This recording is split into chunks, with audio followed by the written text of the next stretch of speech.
はじめまして。私は野口アンヘラミツコです。My Latin name is Angela, and my Japanese name is Mitsuko. Usually, Japanese people call me Angela-san, and Spanish speakers call me Mitsuko. I live in Colombia. Colombia is this country. The capital city of Colombia is Bogota, and in terms of extension, Colombia is 3 times Japan, and in terms of population, Japan has 3 times the population of Colombia.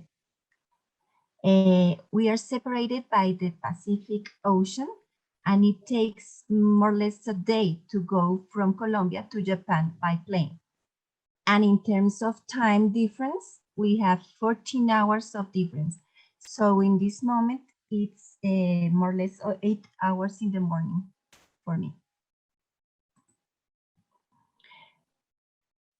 My father is Japanese and my mother was Colombian, so I'm Mise. These are my grandparents. My father was born in Kiso, Fukushima, Nagano, Japan, in the year the Second World War ended. Japan was overcoming a difficult situation, so a teacher encouraged his students, including my dad, to go to other countries. He chose Latin America, made contact with Brazil, Colombia, and Peru. A Japanese family in Colombia answered. Mr. Shima's family, a family of first immigrants, was willing to receive my father, who after experience to study and work in Japan, finally decided to come to Colombia. In order to be prepared, he studied Spanish by his own every day. After traveling on a cargo ship for over a month and a half, he arrived to the port of Buenaventura Valle, Colombia in 1969. He brought some agricultural machinery with him for Mr. Shima at his request, and he was warmly welcomed. This is a photograph of Mr. Shima and his wife.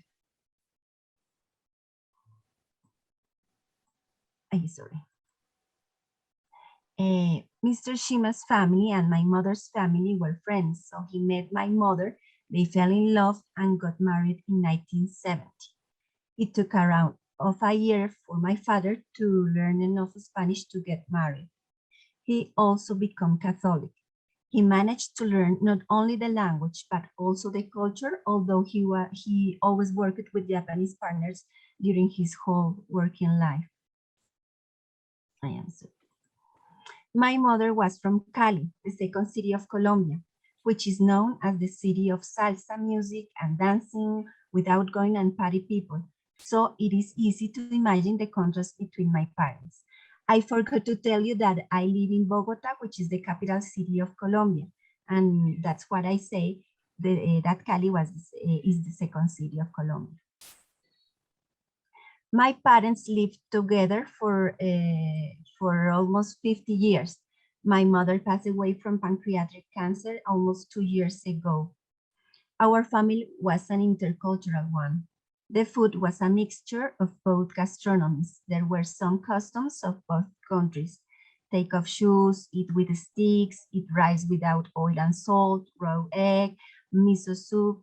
But my brother and I didn't notice it when we were children. Yes, I have a younger brother. The same way my father emigrated from Japan, my brother emigrated from Colombia. He has lived in Sakai, Osaka for more than 17 years. I believe he has more Japanese blood than me. Although I went to Japan for a few months when I was 4 years old, I came back speaking Japanese, since my father was always working and he didn't keep speaking Japanese to me, I forgot everything I learned. I think that it would have been different if my mother had been the Japanese one. I am sorry, I have to move something to read. However, although I recognize myself as more Colombian than Japanese, My friends and partners say that I have lots of Japanese deep-rooted attitudes and customs. I can also say that the more I get to know the Japanese, the more I see differences with respect to Colombians. This is my family. My husband, Wilson, my daughter, Aiko, and my two children, Mati and Milo. They are adopted, but I don't know yet. More about me. Related to my studies, after finishing school, I decided to study industrial engineering, but after 3 semesters, I quit it. Then I went to a summer course of English in Cambridge, United Kingdom. Back to Colombia, I changed my career to modern languages, and some years later, I finished my master in political studies. As far as I am concerned, I have 3 suggestions about studies. Do not rush about choosing a career. Learn another language and travel to another country. Keep studying your whole life. There is always something new to learn. Related to my work experience, before graduating, I had a part-time job as a teacher, and it was a good experience. My first position was at the International Criminal Police Organization, Interpol, as an interpreter from English or French to Spanish. I had to translate letters, manuals, and to interpret to foreigners in jails who were caught with drugs or committing crimes in Colombia. Then I started my work at the Embassy of Japan. Sometimes I made a joke that I was in jail before working at the Embassy of Japan. Well, I work at the Embassy of Japan at the political section, where I have been for 25 years. I have to prepare daily reports on political news, letters, researches, summaries, translations, anything to support the political head of the embassy. Related to my work experience, I have the following suggestions. No matter the kind of job, it is important to begin as soon as possible to gain experience more than money. There are lots of things to learn from the experience besides the studies. When young, without compromises, it is easier to change positions. After, debts, children, liabilities arrive. It gets harder to change. However, never is too late to begin. In my case, although I haven't changed my work, every 3 years I have a new boss. So I begin as if it were my first day with a lot of encouragement. Finally, I would like to share you with my working experience at the Embassy of Japan in Colombia and the difference between Colombian and Japanese people. I put some photographs of my partners at the embassy. Working to the Embassy of Japan has been a great experience for me. I have had the opportunity to know people from different nationalities and to get in contact with people from the government, personalities, important people from both countries that otherwise I probably wouldn't have had the opportunity to meet. Besides that, I have an insight of what happens in my country from first hand. But the most important, I have had the chance to strengthen ties with Japan and to be like a bridge between two cultures, giving my best effort to promote the good relations and avoid misunderstandings. There are many, there are many differences between Colombian and Japanese cultures. I'll give you some examples that may apply for Latin Americans in general. Most of the Colombian people loves to celebrate birthdays and parties. In these parties, we used to eat, drink, and dance. I believe that since we don't have seasons, birthdays are the opportunity to share and celebrate. Before the pandemic, we used to celebrate birthdays at the embassy. After the parties, when we have meetings outside the office on the next day, Colombians will always chat about what happened and make jokes. However, Japanese prefer not to talk anything about it. I think that all depends on the moment. You can share funny memories in the appropriate occasion, not at work. Restaurant bills. Related to that, Japanese frequently divide the bills equally among participants. On the other hand, Colombians take into account either consumption or income to divide the bills. Tips. In Colombia, you tip. Many delivery men and waiters only earn tips, so it is important to include something for them. In Latin America are many informal jobs, so this should always be considered. Personal relations to facilitate work. Personal relations are very important to Colombians. It is important to establish good relations with others. Ask about their health, their family before asking for something. In contrast, Japanese go straight to the point. Neither is good or bad when taken to the extreme. You can waste time chattering while you may seem unfriendly if not. There has to be a balance. Punctuality.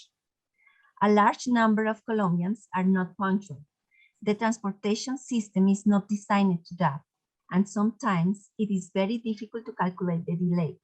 We even have terms to be unspecific, such as ahora, now, which really means in a moment, and that moment can last a day. Ya, right now, which can mean in a while. In social events, it is better not to arrive on time. And if you are the host, you must take into account that most of guests will not arrive on time. In contrast, Japanese are extremely punctual. My father uses to ask, Colombian time or Japanese time, when we have an invitation. As I said, extremes are not good. Colombians have to be more cautious with the time of others, and Japanese have to relax a little bit in Latin America. Deadlines. In general, Colombians wait until the last time to pay their bills, if they pay them on time, or to present reports, among others. I think there is a big difference between both cultures about meeting the deadlines.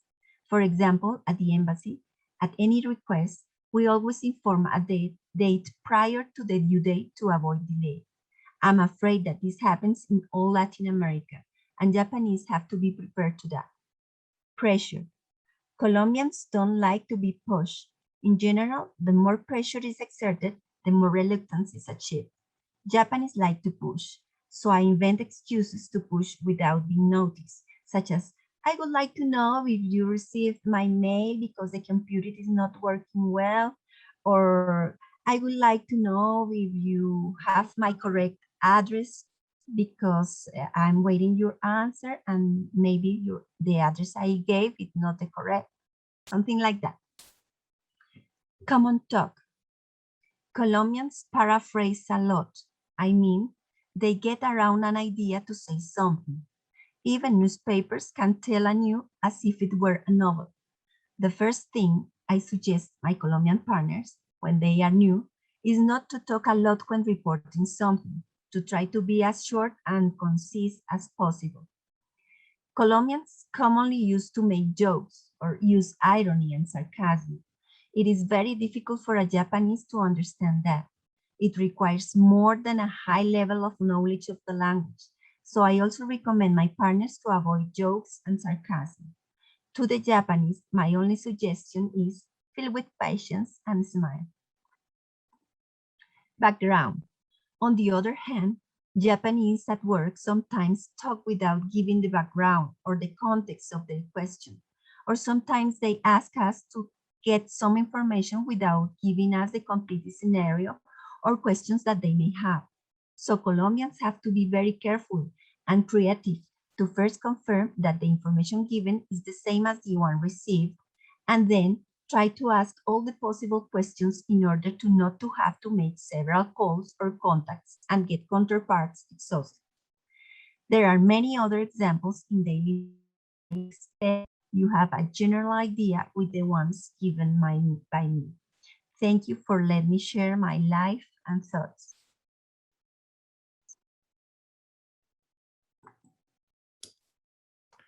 Thank you so much for your presentation.